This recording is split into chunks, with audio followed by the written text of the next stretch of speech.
हम गीता मलिक अहाँ सब गोटे के प्रणाम करे छी। हम एकटा अहाँ सबके नया साल के गीत सुनाबै छी। आशा करै छी अहाँ सबके नीक लागत तऽ गीत के लाइक कमेंट करब, शेयर करब, फॉलो करब। लेने अभी हैं मलिनिया गे निक निक माछ, लेने अभी हैं मलिनिया गे निक निक माछ। हमहू मनायब नया नया साल गे, हमहू मनायब नया नया साल गे।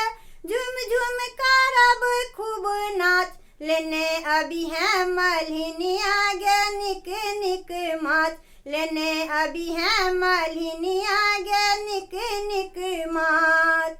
रेहू या भुन्ना हौ चाहे भोकरा, अनि है सवेरे नहीं करी है तू नखरा। रेहू या भुन्ना हौ चाहे भोकरा, अनि है सवेरे नहीं करी है तू नखरा।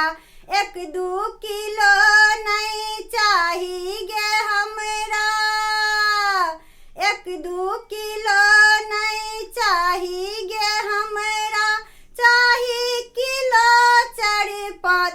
लेने अभी हैं मलिनिया गे निक निक माछ, लेने अभी हैं मलिनिया गे निक निक माछ। पीसी पीसी डालब हम गोटा मसाला, गम गम गम कत गे टोला मोहल्ला। पीसी पीसी डालब हम गोटा मसाला, गम गम गम कत गे टोला मोहल्ला।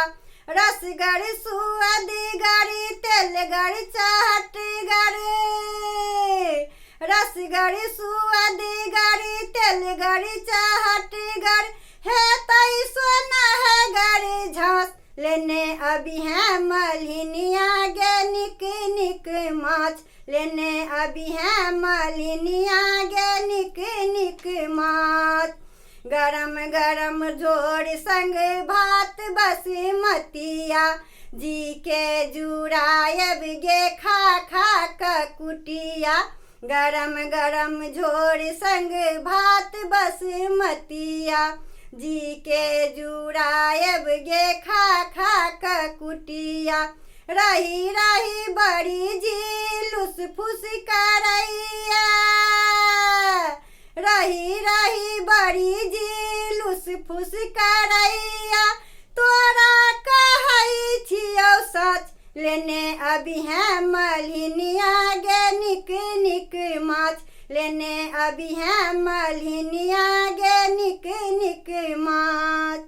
हमहू मनायब नया नया साल गे, हमहू मनायब नया नया साल गे। झुम झुम करब खूब नाच, लेने अभी हैं मलिनिया गे निक निक माछ, लेने अभी हैं मलिनिया गे निक निक माछ, लेने अभी हैं मलिनिया गे निक निक माछ।